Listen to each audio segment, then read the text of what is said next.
All right, what up? How's everybody doing tonight? I have kind of going to be a different kind of thing tonight. Hopefully, that link I just posted in the comments works. If anybody wants to join, just click that and we'll get you in here. What's up, Coaster? How you doing, buddy? Taking a break from all the craziness to join little old me in this little calm piece of existence that I have on my channel. Oh, man. If you guys want to jump in, just click that link. Hopefully it works. Let me know if it does or it doesn't. I got a couple things that I want to cover real quick while you guys are looking at that. They did slightly update Darren Waller's his classification, I guess you could say. He's still on the active, physically unable to perform list. He's at practice every day, just so everybody knows that. He's not just missing everything. And Drew Rosenhaus, his agent, and David Furones said that he is expected to be ready for week 1.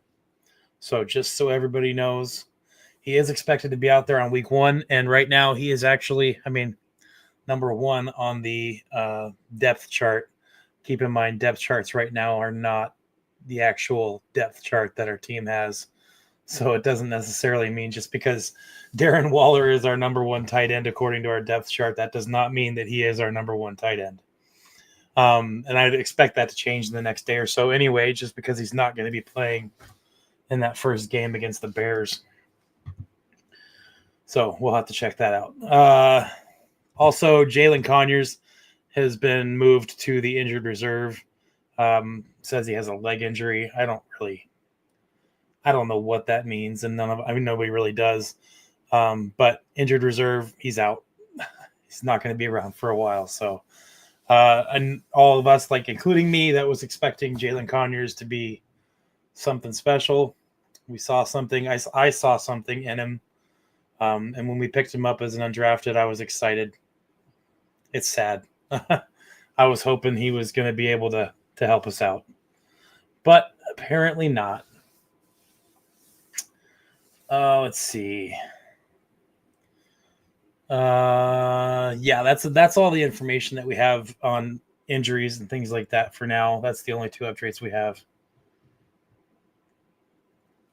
I think people are making too much about it. I mean, even though he is in fantastic shape, he's not in football shape, and he's not, not used to the demands of football. I know that training camps aren't as intense as they used to be, but it's still football. You know what I mean?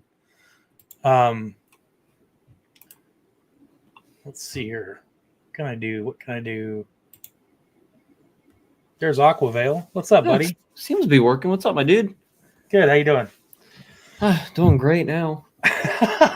I'm glad it worked. You're the first person that I've gotten on here on StreamYard, so I'm learning the whole new thing with StreamYard. So. Yeah, I've not even used StreamYard yet. I've used another thing with Discord, but never this. The thing about StreamYard is it costs money to actually be able to use it, and that is true.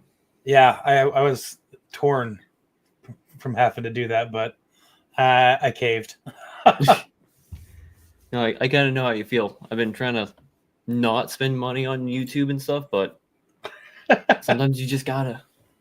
Cliff D, what's up, man? Bears went from 1-point favorites to 3.5-point favorites overnight. Apparently, I don't know. First of all, it's preseason. I don't know what the point is of favorites and point favorites in preseason. That makes no sense to me. There really is no sense. But yeah, they have the rankings on the Vegas odds and stuff. So I don't know why says that. Maybe it's because Tua threw an interception. Maybe it's because he threw 1 interception in his entire preseason so far, and I think everybody's freaking out. Probably why. It's just that 1 interception. 1. Oh my goodness! Have you seen any of the attitude on the internet about the 1 interception by Tua? I have seen some people just losing their mind, saying that this is typical Tua. Yep. And that's just Tua turning the ball over again, but come on. It's unreal. But I guess you can't really complain too much. I just find it incredibly amazing that, No, Tua is not going to play in that first preseason game. I would expect Tua to play maybe in the second preseason game, maybe one possession, and that's it. That's all I would expect. I think that the third preseason game is going to be reserved mainly for the other two quarterbacks in their final placements. So, but I mean, no one can say for sure. What's up, George? How you doing? Thanks for the support, man. George, Yeah. if you want to jump in, just go up there, scroll up in the comments, and find that link and jump in with us. Well, if you go by ESPN, Zach Wilson's our number 2 quarterback at the moment. Yep. Yeah, they dropped their unofficial depth chart today, I think. Yeah. And there's just been a couple changes because they had a depth chart out way before this, and now we're seeing a couple small changes to it. Yeah, Kosa, it looks like Zach Wilson's probably going to end up starting. And even if ESPN didn't say it, that would be the logical thought is Really? have Zach Wilson play the first half and then have Mr. Quinn Ewers start the second half. But I mean, we'll see what actually happens. I'd assume they're. I'm still excited to see Zach Wilson play in the offense because yeah, I'm hoping he plays good, but still keep my eyes on Quinn Ewers, really. Yeah, I want to see Zach Wilson do well, and I'm happy that he's got a chance here. I don't know if he's going to end up hanging on to that starting or that second string job over Quinn Ewers. Quinn Ewers is looking really, really good for a rookie. So, will the O-line be starters? I don't think they're going to put the starters out. Might be like the third. Maybe Patrick Paul might get a little bit in there, or Jonas Savane, if I can pronounce his name right. Maybe he will get like a couple reps in, but at least against the Bears, no. I can help you. You ready? Say it with me. Savai. E. Nai. Savai. I could say Eric Uzakima all day long and Tua Tagovailoa, but I don't know. Jonah's last name could not. I screw up Ezekama all the time. So I usually just say Easy E. It's much easier that way. Well, yeah, I was going to go with Easy E, but I somehow was able to say his name properly. I don't know how. I think that they're probably going to play the O-line starters a little bit, but I don't think they're going to play most of the game. Maybe a quarter max is what I'm kind of thinking. And then they're going to start trying to seed out the second string players a little bit because we're going to have to make a cut after a couple weeks, and it's going to be pretty in depth, or actually 3 weeks, I think. Because we don't make any cuts until the last week of preseason, I think. It used to be you had to make 2 separate cuts, dropping a little bit at a time, and now it's like you have to make it all at once. Yeah, it's like right at the end, right before the season starts. Mm-hmm. I kind of don't like that, though. It's a bit messy, I think. A little bit. It definitely makes it a little bit more hectic, yeah. And exciting, I guess. And the coaches are probably just emotionally drained that day when they have to make all those cuts. Could you imagine how long that takes? Jeez, no, I don't think I could imagine that. It's just... I could imagine that they're just like dead-eyed by the end of it and just like limping their way into the start of the season. I don't know how it's going to work out. It's going to be weird. All right, so I have in my hands, I've went and checked out Teron Armstead's podcast channel. And if you guys haven't done that, everybody should go subscribe to him and his channel. It's pretty good podcast. It's called The Set. So if you guys haven't heard of it, go check it out and give it a follow. But in the meantime, I did want to talk about a little bit of what he said in his Monday podcast, where he was talking about the Dolphins specifically and what he saw, because he went to the Saturday and Sunday, or the Friday and Saturday practices for the Miami Dolphins, and got to see a lot of things and talk to a lot of people. And a lot of what he said was pretty interesting. And some of it is exactly what I've been saying for months. And it made me happy to know that I wasn't too far off, even from what, he might think. Yeah, he was at Friday and Saturday practices. And what caught me right off the bat with what he was talking about is he started out by talking about how last year, he said, because he's been there for 3 years, he had been there for 3 years playing. And he said his first 2 years were incredible. He said he liked the vibe of the team. He enjoyed it. They were playing well, obviously, or at least, pretty well. All right. And he said it was a good time. He said that because of that, there was a good camaraderie off the field with the rest of the team. And he did mention that last year, his final year, he said that there was a lot of conflict within the team and with the coaches.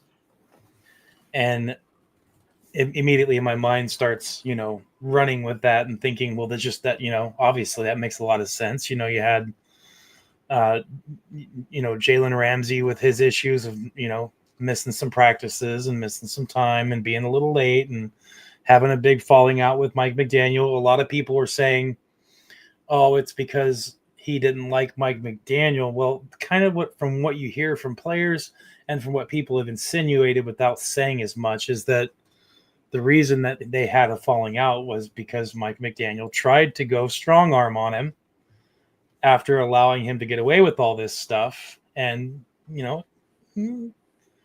didn't really hit too well with Jalen Ramsey and he wanted out. So it makes a little bit of sense. You have that, you have the stuff with Tyreek, and I'm sure Ramsey wasn't happy about the stuff with Tyreek either because Tyreek was getting away with this stuff and he felt like probably Mike McDaniel wasn't, getting on him as much. So he said that there was a lot of conflict within the team and with the coaches last year, and it caused a little bit of a divide in the locker room. And he said that this year, from what he's seen, the times that he's been, Ramsey didn't like Weaver either. I heard that too, Cliff. Yeah. He didn't like anybody, really. Yeah, well, he was kind of a go your own way type of guy anyway. I didn't have, a whole lot of good friends on the team, so. Yeah, not really. At least from what I heard, some of the other defensive backs didn't really like him. I know Cam Smith probably had no opinion because, again, he's not even on the team anymore pretty much after this preseason, I would hope. Yeah, but he's done. I heard like a lot of the players were not really a big fan of how he was talking and how dismissive he was of the coaching staff and some of the people in the room without naming any names. He was very much of a cancer. Completely in the locker room. He was definitely messing things up, and I don't think that helped at all with the culture of the Dolphins, especially with how hard-headed he was. Yeah, I think that it's probably good that they went separate ways. It's even better that we got something for him. I mean, everybody was talking about you're not going to get anything good for trading Jalen Ramsey away. You're not going to get anything. Well, we got Minkah, and that's a pretty good deal. Yeah, it was. So I'm happy with it. They said that we were going to be a worse team and we shouldn't have traded him. It's like we're going to be worse with him on the team because he was going to take up space. He was going to take up cap. He was going to take up space. Right. Couldn't just cut him, so we had to trade him. And from what I remember, the media was having a field day about that. Yep. So we're looking at it and we're thinking about, okay, so everybody knew there was some issues on the team, and I know a lot of the players didn't want to name names and didn't want to talk about it, but you kind of see where the issues were, and it's just what he's saying here, what Teron is saying. It laid a little bit of credibility to all of that, and he said this year that the focus that he's noticed on the field, off the field, the genuine camaraderie, the players talking about, hanging out together afterwards, and talking in meetings, and the way that they were just in genuine or generally acting towards each other. He said it was different. And I think that when you hear that word different in this situation, that means better. I don't think it means anything other than that. Yes, Holland, Kosa, yes, definitely Holland was part of the issue. And I think that's part of the reasoning that they didn't want to re-sign him, because he didn't take too much more money than what we were all thinking he was going to be wanting, and anyway. And if you look at what Minka's getting paid, it's not too far off. So I think that Holland was part of this whole thing too.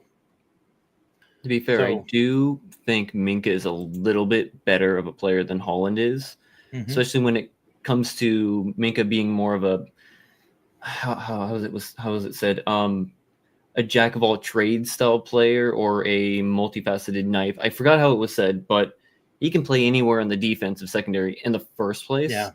He can play on the outside at corner. He can play at strong safety and free safety. He can play in the slot. He goes everywhere.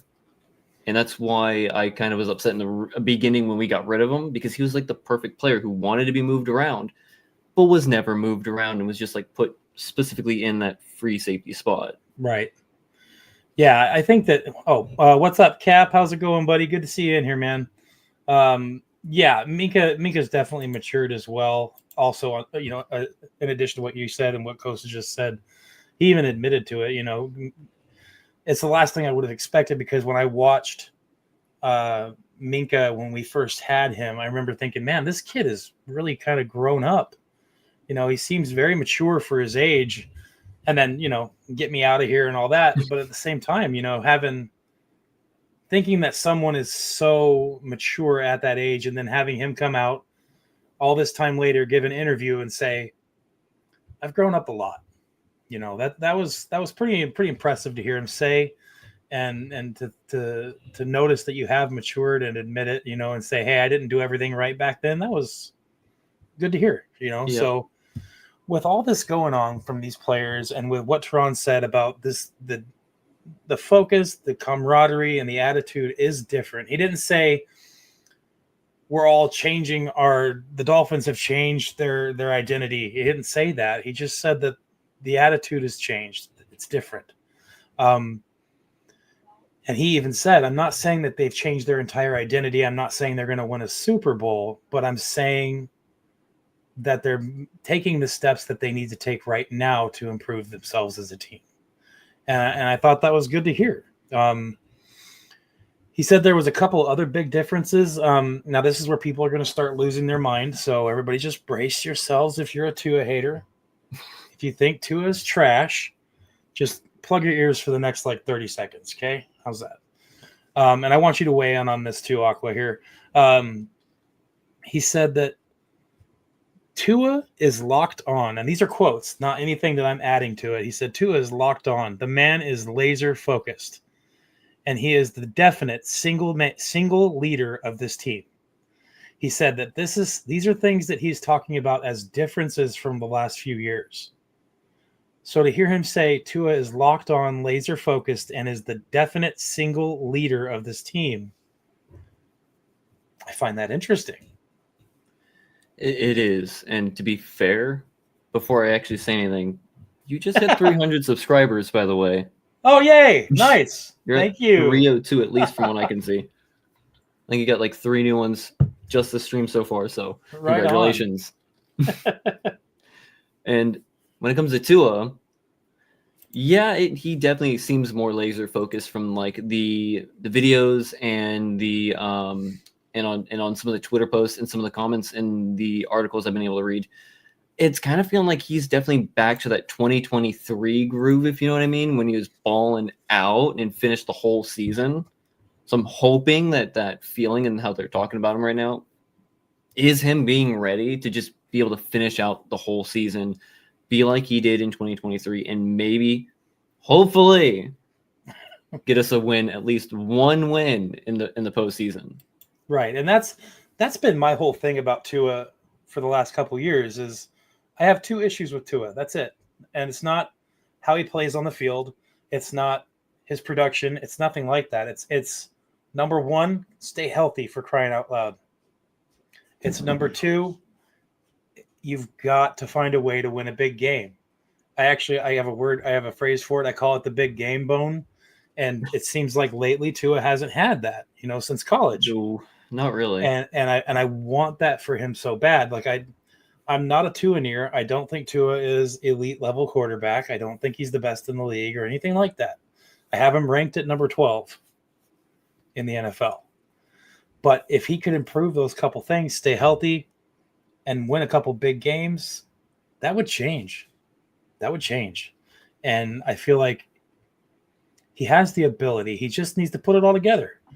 But to hear, Teron say that he's noticed that Tua is definitely the single leader on that team, I don't look at that as a bad thing. I don't think Teron was saying we need more leaders on the team.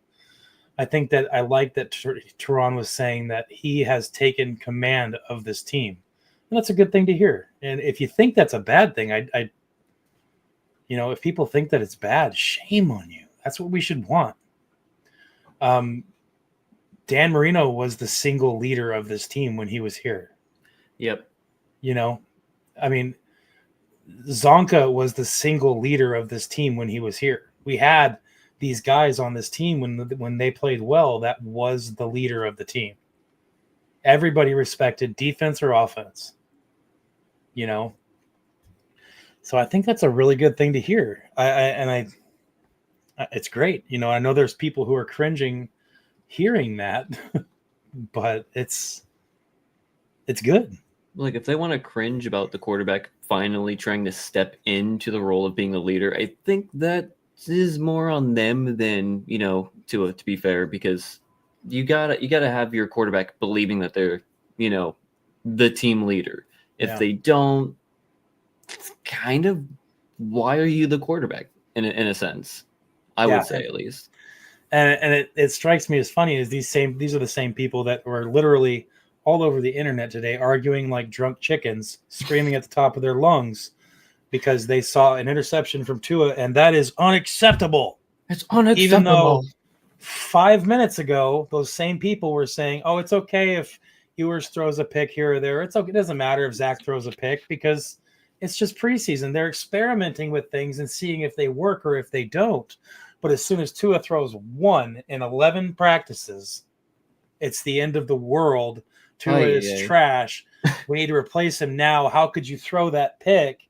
Well, first of all, if you watch that play and if you have a little bit of football insight, even some basic knowledge, if you played Madden, for crying out loud, you could watch that play and say, okay, a couple things happened here. Number one, the communication before the snap of the ball and after the snap of the ball by our defensive backfield was perfect. You had players pointing and communicating before the snap. And then as the snap happened, there was more communication going on. And it was even better to see. So we had all this communication going on. We had Minka get tapped, literally pointed at. And when Minka got pointed at after the ball was snapped, he jumps jumps forward and gets that ball and takes it back 80 yards. It was a fantastic play on defense. And it was a bad pass. Tua tried to fit it in a spot that he probably shouldn't have tried to fit it. And Minka picked it off. Good job defense. It's not bad job Tua.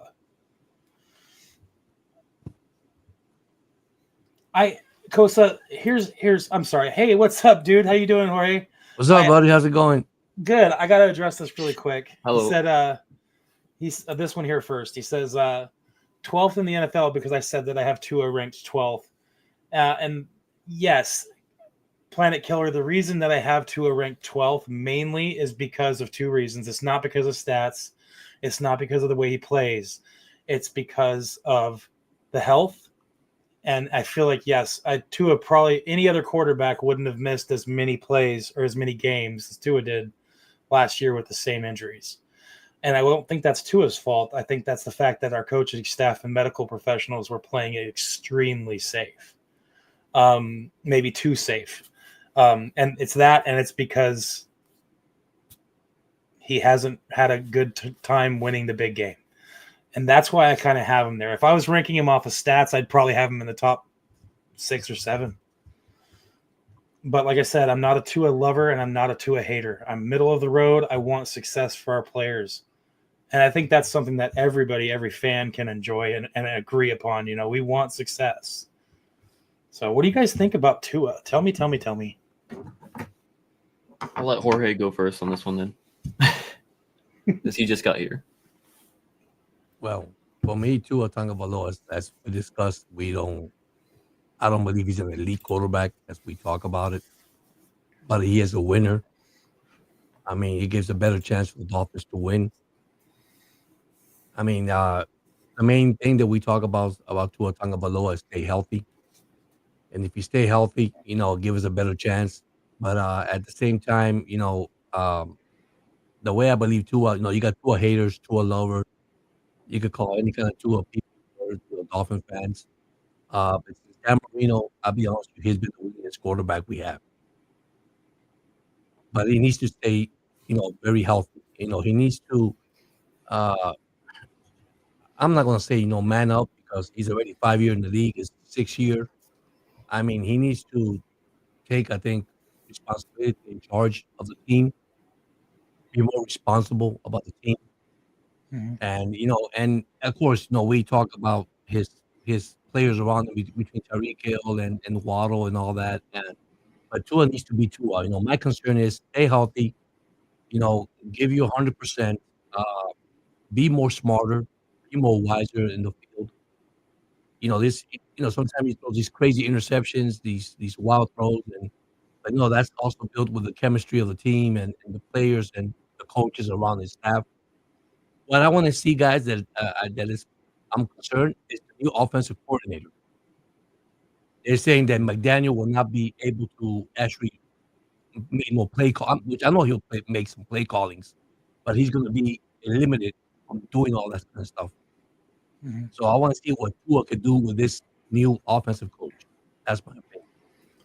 Yeah, there's some talking, and Mike McDaniel even mentioned it earlier in the preseason. He said that he's still going to call the plays, but what he's going to do is he's going to have his offensive coordinator and his quarterbacks coach and his wide receiver coach even.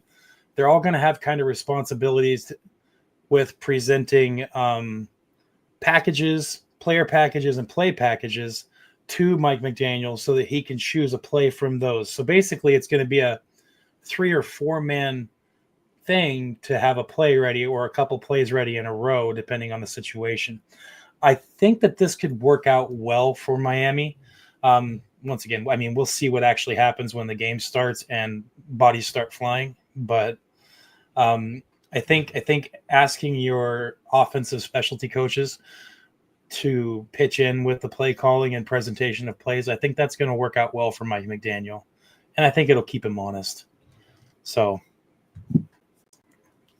have you guys heard anything else about that, or is that pretty much where we sit? I want to pick up what Costa said also on that, because Tua did poke the bear a bit when it came to Tyreek Hill. That does show a lot about leadership right there as well, because even now Hill is talking about, or has been talking about, how Tua has been being a bit more leadership and more of a leader in the locker room, being more of a leader on the field, recognizing more of what he is doing right and wrong, and getting more on the guys around him as well, which does look good. I think that's going to be a very good thing. It's going to help. Do I think it's going to make him, exactly like the number one quarterback in the league? No, but I would at least hope that with the leadership skills and staying healthy, and then McDaniel somewhat passing off some of the offensive coordinator ability or calls to his other coaches to kind of help streamline and make better decisions. I think that's going to definitely make the offense run better. I think it's going to make Tua look better. Will he be the 12th best quarterback in the NFL? Maybe. Will he be worse than that? Also maybe. But I do think if everything goes right with that, and the streamlining of the play calling, the ability of Tua to stay healthy and be more of a leader in the locker room, I do think, at least for me, I think he's going to get back to that 2023 level, maybe break closer to the top 5 when it comes to at least stats, and maybe hopefully at least get us one win against the Bills this season. Right. And we also got to keep in mind one little thing here is when we talk about the play calling from McDaniel, a lot of people didn't like what they saw last year. We got to remember that Mike McDaniel's hands were tied last year with what we had that we could actually run and do. His hands were tied. Now it's going to be a little different this year. You see a renewed vigor with the run game, and that's a good thing. But we started talking about Mike McDaniel, and in that podcast of Teron Armstead, he did mention Mr.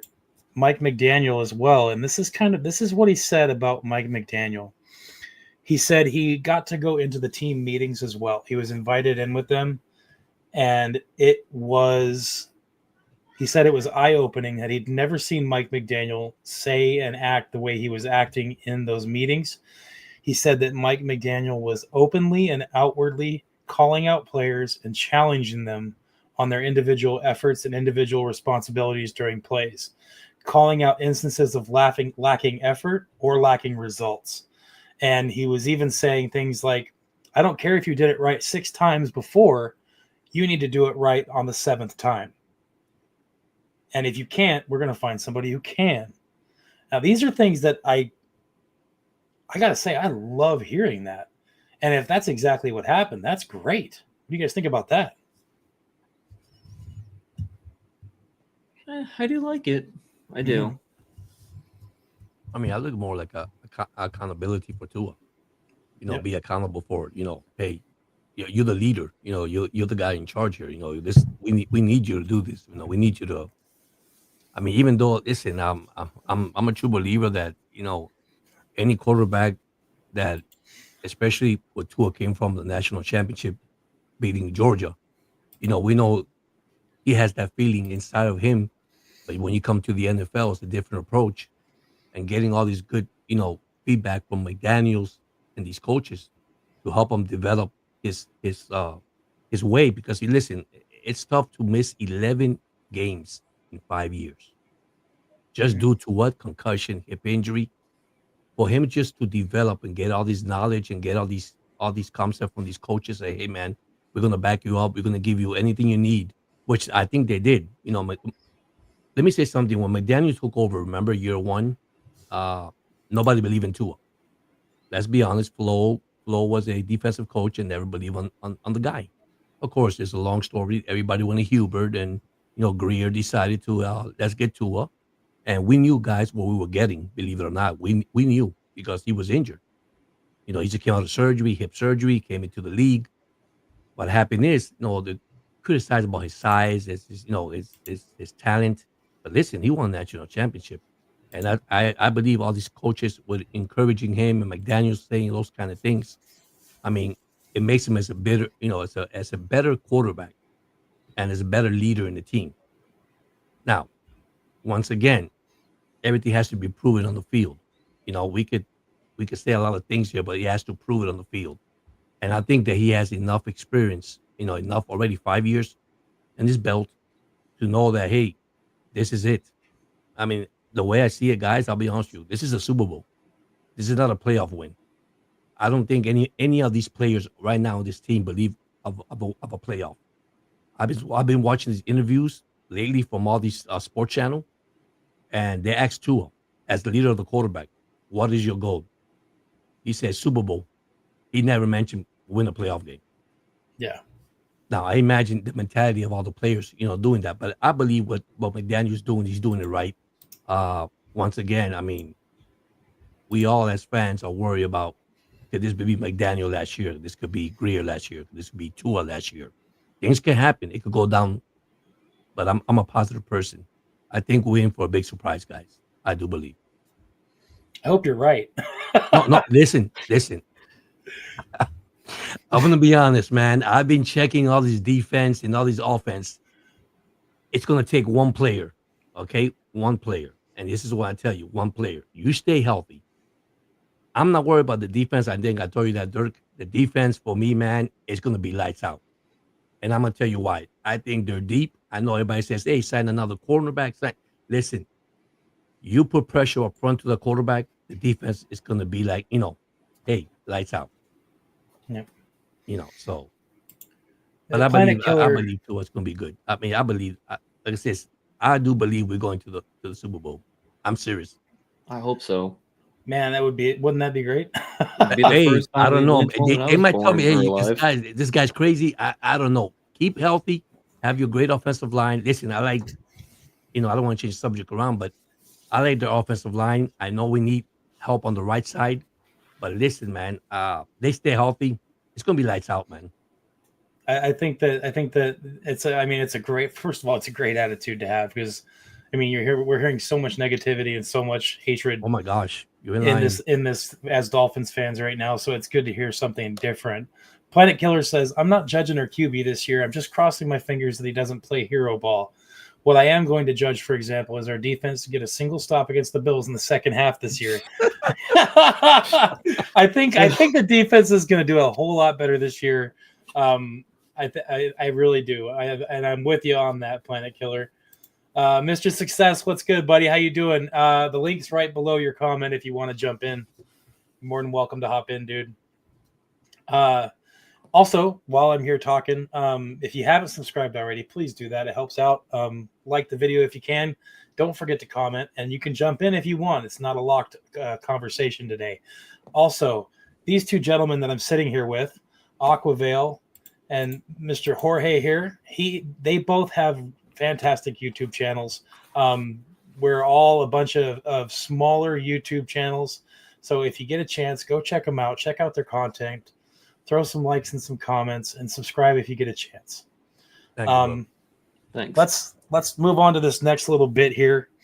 And this was a funny part of this whole conversation with Teron Armstead, where he said, I'm not trying to be Dolphin blind, is what he said. He said, I'll tell you right now, my two favorites for the Super Bowl is the Ravens and the Lions. So he's not picking the Dolphins to win the Super Bowl. He said that he has these teams as his favorites just so that he could kind of reemphasize that he's not just being blind. He's actually saying what he saw during these practices and these team meetings. Now we're going to get into a few players that he talked about specifically that he was impressed by. Ironically enough, Mr. Cam Smith was not mentioned. Okay. He's gone, buddy. He's gone. Really? It wasn't Cam Smith? Dang. Wow, golly, man. First off, he started right off immediately with Patrick Paul. He said the guy looks absolutely dominant. And these are quotes. These aren't words that I'm putting in his mouth. He said the guy is doing the right things over and over and over and over again. Tremendous growth in technique, body, and effort, and in responding to mistakes. He said anything you could possibly ask for from a second-year player, Patrick Paul is him. Awesome. Yeah. Hey, he learned right behind a future, I would say at least a future Hall of Famer. I'm just saying. Yep. I totally agree. If the guys we have stay healthy, all of them, all year, we could win the Super Bowl, no doubt. But injuries will happen, and it will be the reason we don't get to the Super Bowl, no depth. I will say that there is some depth issues on a few positions on this team. Hopefully they worked some of that out. I agree with you there, Baylock. It's Balak. I might have butchered that. I'm sorry.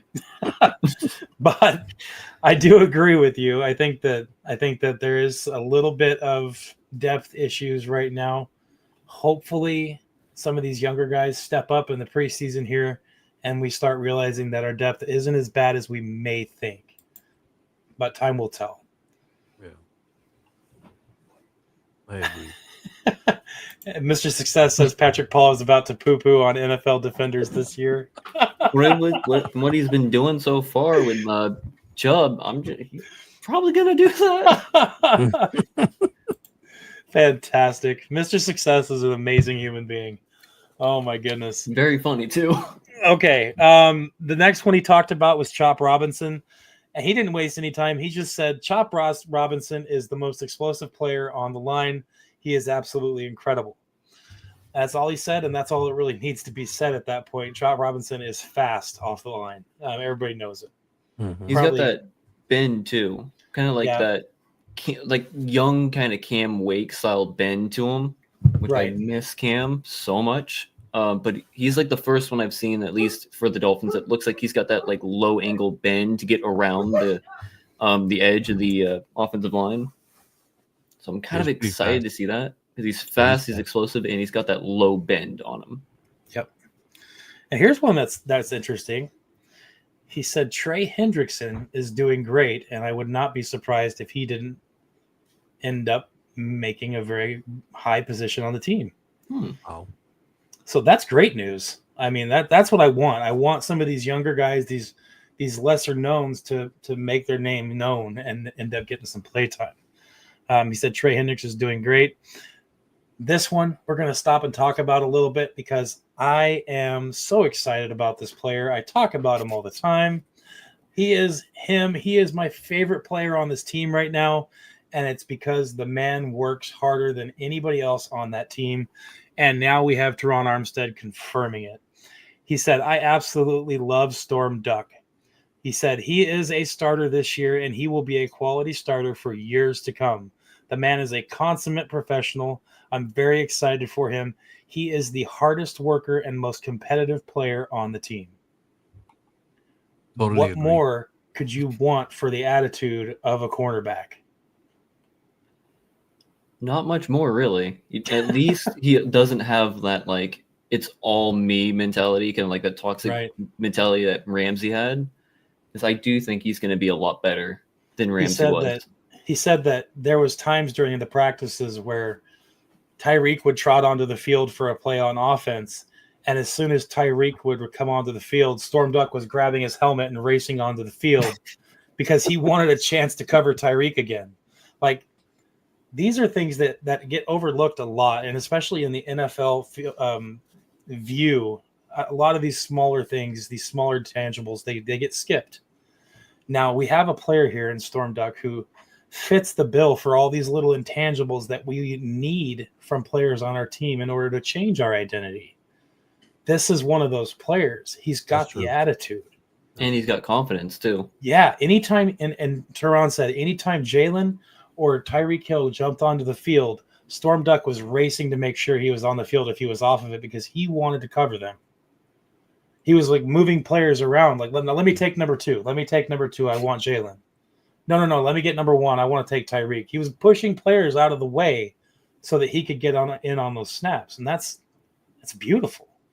That is why in 2 days I will have my Storm Duck jersey. Let me tell you something. I'm going to be honest with you. When you see that man talking in the press conference, when you see players say this is amazing when you want to know they want to improve. When they said there's still room for improvement, even though they know they're that good, but they're still going to the media and said, so how do you feel? Are you comfortable? No, there's still room for improvement. This guy is going with Tyreek Hill one-on-one, and Tyreek Hill had to come back and give him a compliment. Right. He says, wow, what do we got here? Just from Tyreek Hill, the fastest receiver in this league. So imagine what we have there. Listen, guys, I'm not too crazy with Ramsey. There's a lot of fans that love Ramsey. I wasn't one of I never liked Ramsey. Why I tell you that? I'm not taking nothing away from him, that he wasn't a good player. But listen, don't sign a player here just because you gave him enough money and then you extend his contract when he was injured. That didn't make any sense. When Greer extended the contract when he was injured, that didn't make any sense. Yeah. And then the guy, suddenly he's out of the injury and he comes back to play.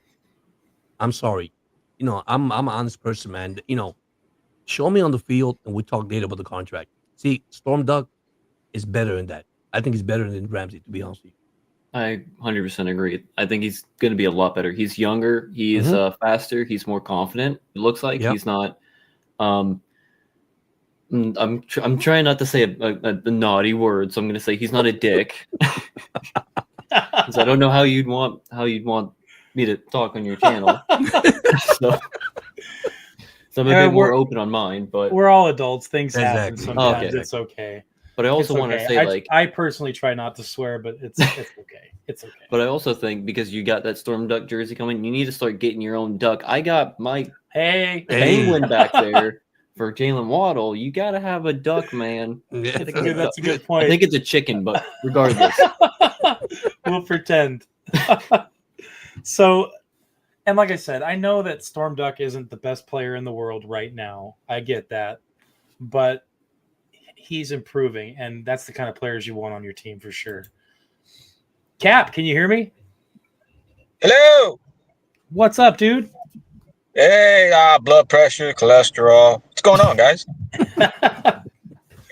Talking about this Teron Armstead interview that he gave on his podcast. Oh, excellent work. Excellent work. He's doing good. He's good at it. I actually enjoyed it a lot. I didn't even know he had his own podcast until the other day. I was like, whoa, this is great.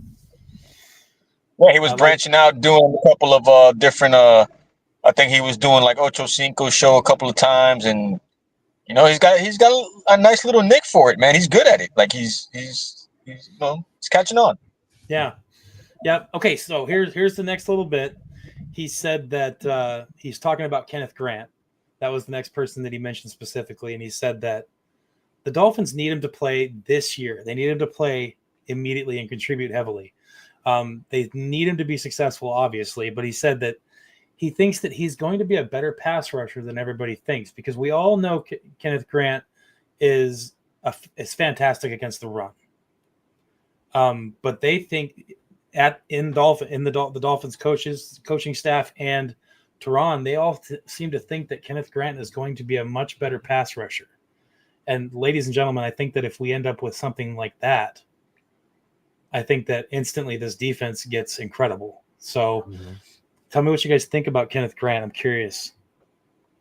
Let's start with Aqua here. Well, I haven't seen too much of his college tape because, to be fair, I'm ignorant when it comes to college football. Shocker. I'm probably the youngest one here. Well, honesty is big, so. But it's refreshing to hear that, bro, because everybody thinks that, everybody needs to know about the college game, but I'm as ignorant as everybody when it comes to these new guys. We don't have to know everything. I mean, that's good. It's refreshing for sure. But I've been able to see some of the stuff, be it like trying to get into Twitter, even though I don't access Twitter a lot, or the articles and whatnot. And he looks good. He looks big, and he looks dominant up the middle like that.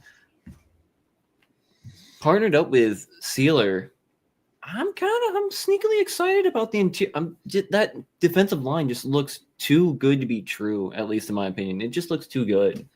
I don't understand how we sneakily made it this good, other than Shaq Barrett, doing whatever Shaq did last year. What do you think there, Cap?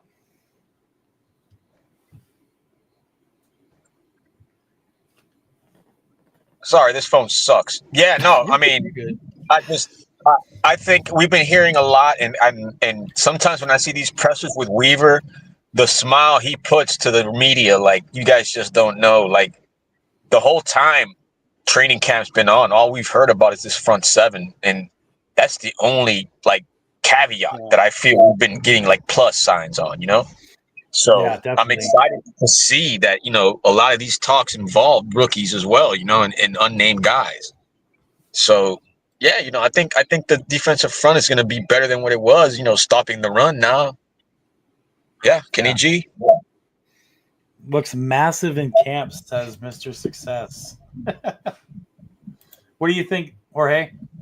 Well, remember, he's besides Zach Sealer. I mean, the guy didn't never hold out, came into camp. I mean, I believe a present veteran like him, like Zach, besides him. But the guy's a beast. I seen him. The guys look amazing. I mean, like I said, like Cap said, McDaniel says, be surprised, man. They're huge up front. It's gonna be hard to run against the Dolphins. Yep. My concern is we need to get some sacks. We get some sacks, guys, lights out. I'm gonna say it that way.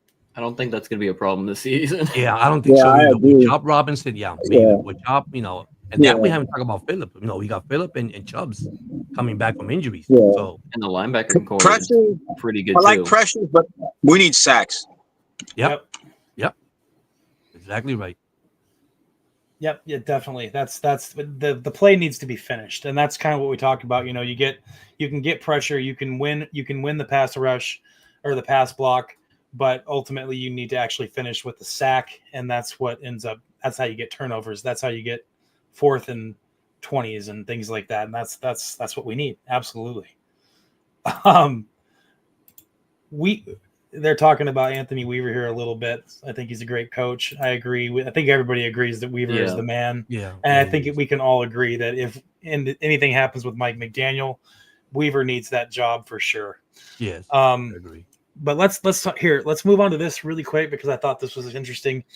When he started talking about our offensive line, the first thing out of his mouth was, "We need more depth at offensive tackle." And he said, "Now I'm not just saying that because they lost their most handsome, beautiful man offensive tackle to retirement," when he's talking about himself. He said that we desperately need more depth at offensive tackle. I couldn't agree more. I feel like we have a decent center to back up our Aaron Brewer. I feel like we have a couple good guards.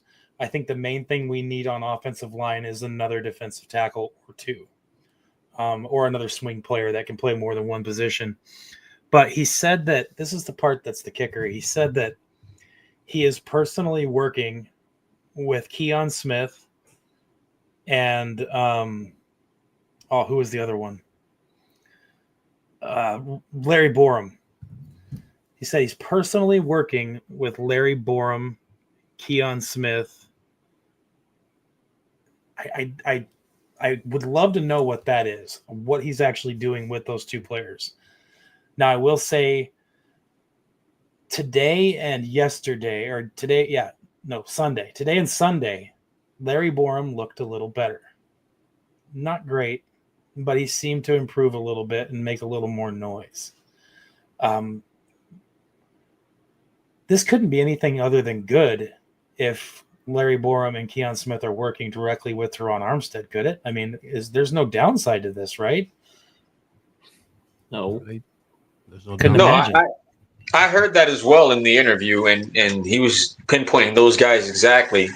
So, I mean, I remember when Pouncey used to come down here and mess with the guys and train with them. I mean, Armstead doing the same equivalent to the tackles or the guards or whoever needs help. I mean, if he's here and he's willing to help, I mean, why not listen to a guy that knows what he's talking about? I mean, I just think it'll better the guys, especially we've gotten I think 3 linemen in the past 2 weeks, which a lot of people said we weren't going to get any depth, but we're getting numbers. They might not be flashy names, but we're getting numbers, so they need a teacher. Right.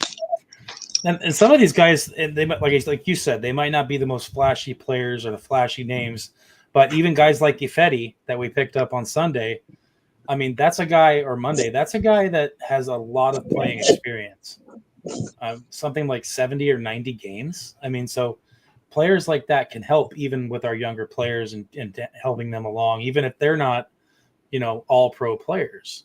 So, yeah, I see no downside in this, and throw as many at the wall as we can. I mean, it can't be a bad thing. These are all non-existent contracts anyway, right? Yeah. I mean, if anything, footwork, if anything, help them with footwork, help them with something, you see tendencies, point out. Right. So the last couple of things that he talked about in this was cornerback and safety. Now, when he got to the cornerbacks, he said that he talked about Storm Duck earlier in the podcast. But he said that since they lost Kohu, R.I.P. Kohu, up behind me with that beautiful signed game-worn jersey. Just had to throw that out there. I'm so stoked to have that on my wall now. Still can't believe you got it for like $68. $60, dude. Wow. I cannot believe it. Yeah, that was a huge find on the internet. Right. It's got the certification card and the certification stamp too, so I know it's good. Anyway, sorry, I got distracted. He said we need to add some depth at cornerback, and I agree. I do, and I think that most of us do, right? Everybody's thinking the same way there.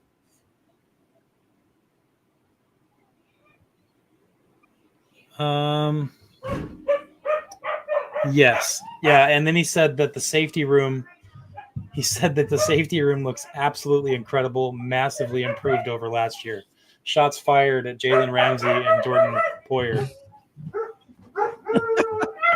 Holy cow, my dogs are losing their minds. Who let the dogs out?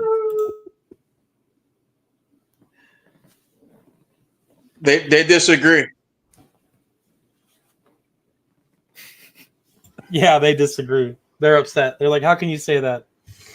Yeah, I think that he's right about the safety room. I think that we definitely are without seeing a whole bunch of game film, obviously, I think that there's a massive improvement there. If anything, just in activity from the safeties and during plays. So we've seen it, with the interception of Tua that everybody's freaking out about. We've seen it. And I think that it's a good thing to see. And we have all these opportunities to, I guess, improve this team. And I feel like the safety room was something that was very weak last year for having the star power that we had back there.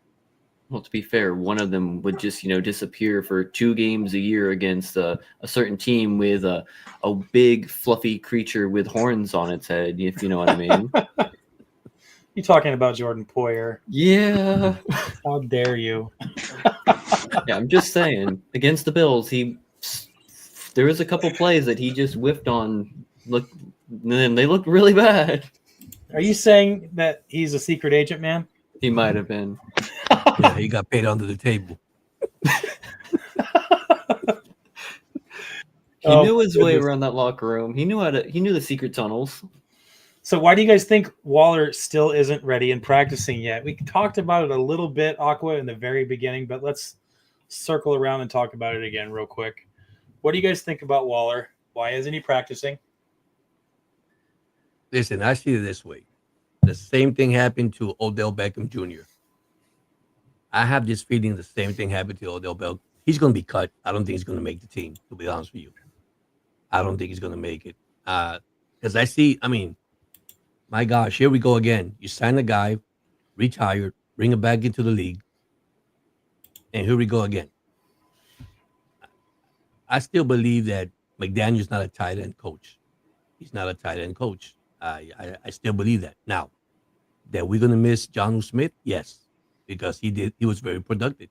But now what we have, which they probably want a run blocker because that's what they wanted for it, to block, because that's McDaniel style. They just give me a block and let for the running backs. They just do.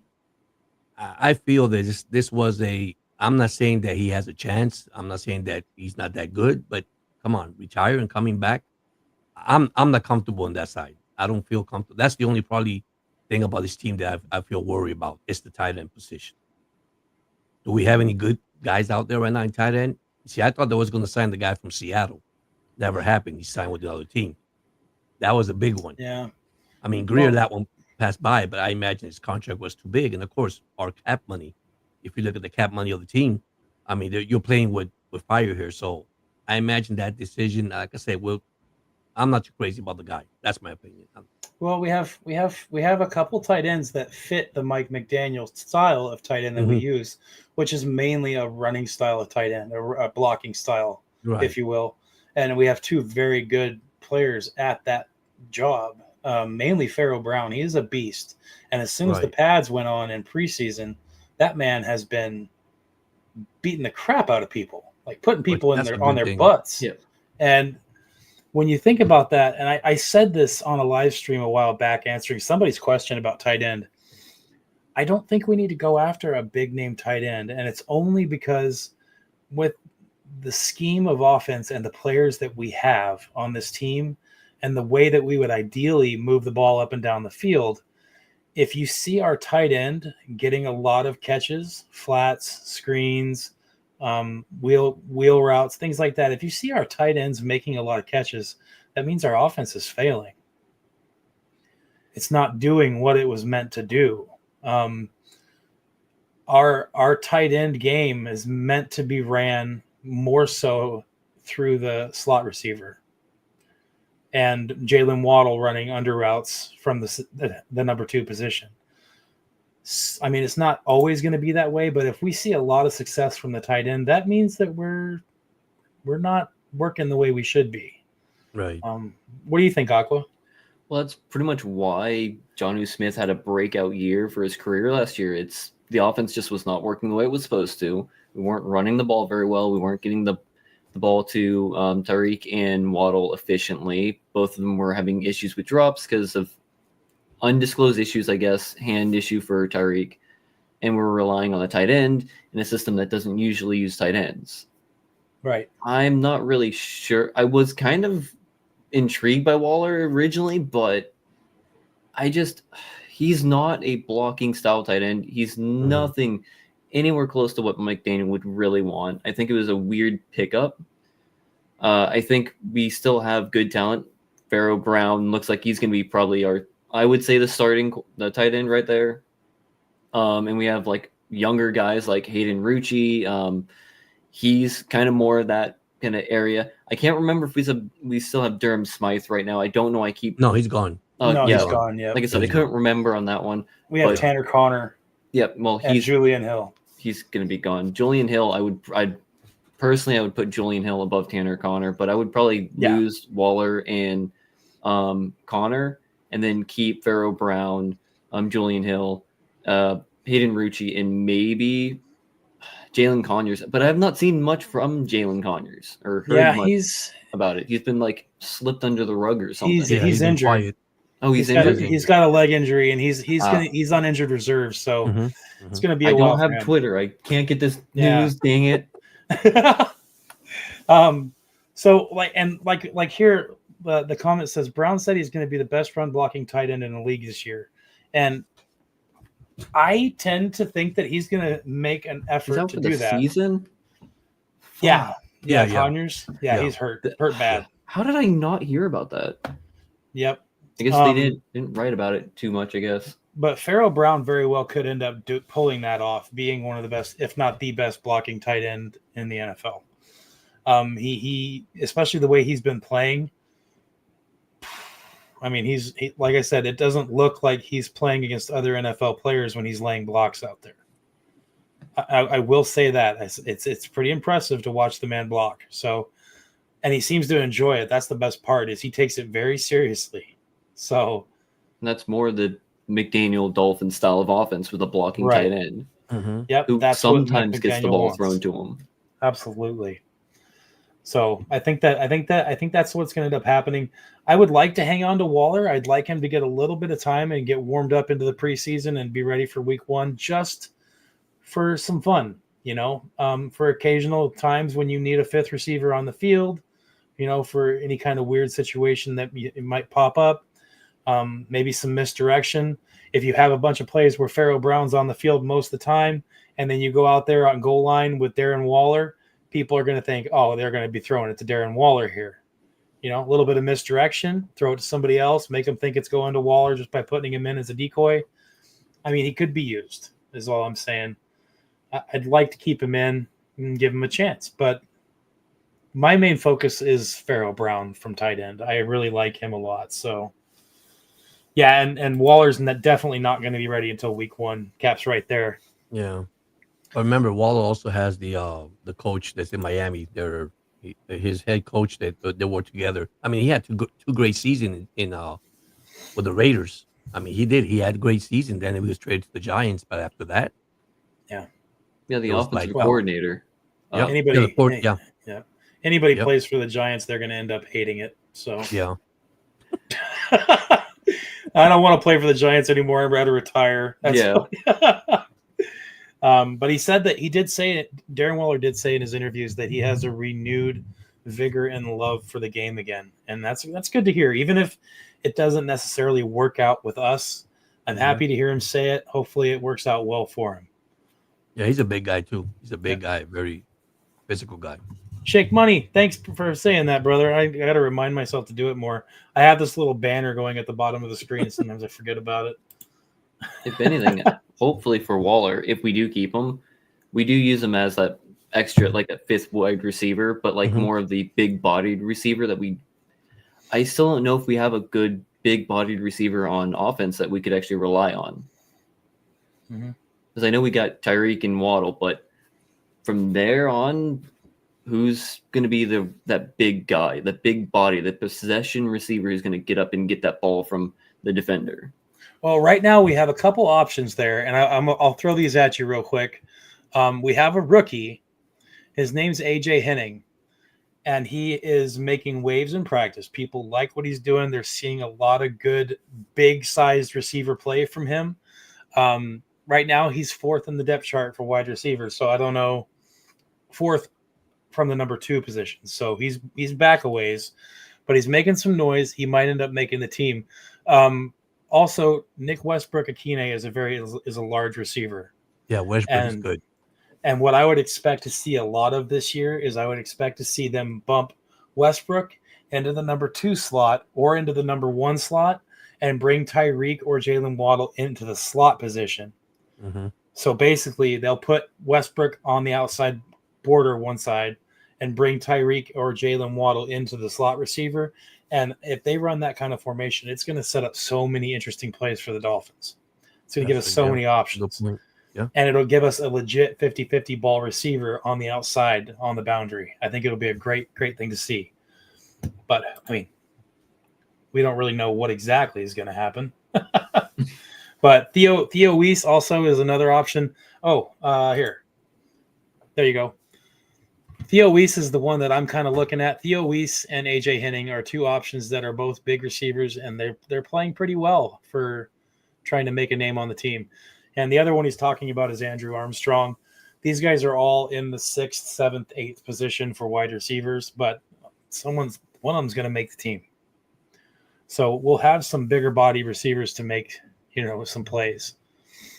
It just depends on how this all shakes out for preseason. So as we're coming to near the end of this for tonight, what I want to ask you guys is right now, gun to your head, what do you see for a record for the end of the year?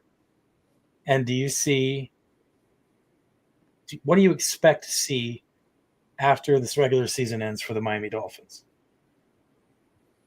Aqua, go ahead. Well, I think I've already stated on one of your previous streams, like in the comments, I'm expecting at least, based on what I can see right now, at least maybe 11 wins. It looks like 11-win season, at least for me, from what we could be. If I go based on 2023's team compared to, last season's team where everybody was getting injured left and right, I do think we could have like at least 11-win season. We have a very light schedule. It's, I think, if I remember correctly, like 26th or 24th week, like weakest in the league or something like that, where it's like going to be like an easier schedule to deal with. So I think it's much easier to get like a at least 11 wins, definitely get into the playoffs. I'm still not convinced just yet. I kind of want to see more on the preseason and how we look, at least in the first game, before I make any comments on postseason. But Come on. I'm Super Bowl, baby. There we go. How about that? There we go. I'm with you. Give me your best TD Fens Talk impersonations. Super Bowl. I just don't want to be that Cowboys fan that my father is. Oh my goodness. What do you think? Know what I mean. What do you think? I'm looking at winning the AFC East, man. And I want to look at the schedule at the beginning. Now, at the end, it's going to get tough, guys, because Pittsburgh, Cincinnati, both other teams, we got home teams. It's going to be tougher, okay? I mean, but I see 11 wins, probably 12-5, and that's getting closer if they're healthy. 11-6 is fine. I believe that our defense is going to be a big part of it. I think we're going to run the ball more, to be honest with you. I think, we need help, probably, like I said, another cornerback, probably another offensive lineman. I feel that this team is going to surprise a lot of teams. The good thing of the schedule, like he said, at the beginning of the schedule, they got the Buffalo Bills at a great date in Buffalo. No snow, sun out there. It could be a night game or a day, because the NFL changed the games once in a while. Right. And listen, they have a chance. I think the Dolphins, to prove something, is beating the Buffalo Bills twice. I know I'm going to have a lot of Buffalo Bill fans pissed off here, but that's what I see. And I'll really see Josh Allen running for his life with this defense. I do see it. Collis, thanks for checking in on the channel, man. Appreciate it. And I do agree with you, both of you guys here. And basically the the gist seems to be that we're going to surprise some people this year, and I agree with that 100%. Right now, if I had to guess, I would say a ceiling, an absolute ceiling of 12-5, and I would say a floor of 8-9.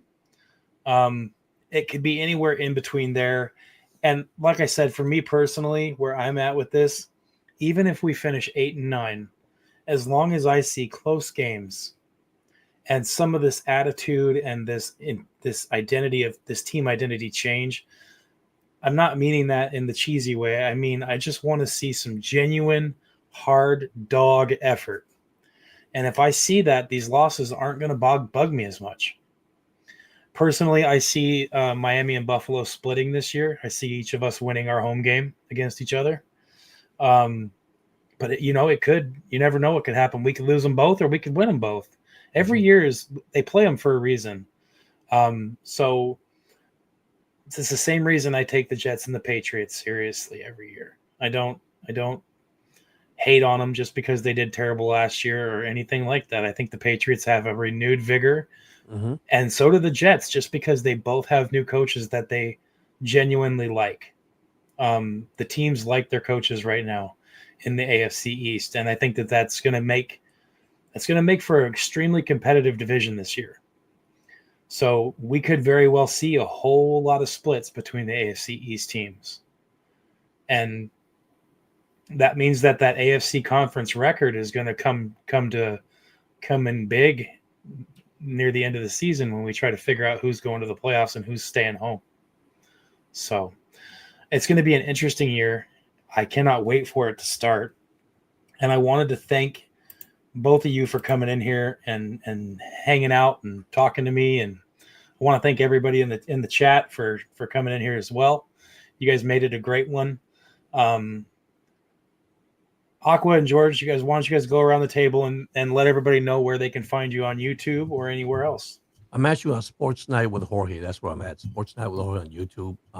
Normally, like I say, I do have a full-time job. I'm like you, Dirk. I have a full-time job. I try to get there on the weekends. Kind of hard to do so. I also do video shorts. I do updates and all that, but the Dolphins, like you do also. So I'm also on YouTube, and pretty soon I'll be on, of course, Instagram, Twitter. I'll be doing all that stuff. I only been here 1 year, and I mean, I'm proud. I'm like you, Dirk. I'm not here to make no money. I'm not here to do none of that stuff. I'm here to have fun, enjoy my team, love my team. I've been a Dolphin fan since Dirk can tell you, because since I was 6 years old. 1966. 1966 when I was born, and when I was 6 years old in 1972, my dad took me to see the Miami Dolphins, and I told Dirk the first thing I saw was a freaking dolphin swimming in the pool in the back of the end zone. And I thought, yeah, Dirk. I thought this is. I told my dad, he took me to a zoo, and when I look around, I saw these big players. I say, oh my God, I love this team. I love the aqua, the color, the white, the old Dolphin logo, and from there on, I became a Dolphin. Hit us with it, Aqua. Well, obviously we found it. Aquavale. That's usually it was my everything channel. It's my main channel right now, where I do just like gaming content and was doing my sports content, but I spinned off a new channel just yesterday out of the whim of being stupid.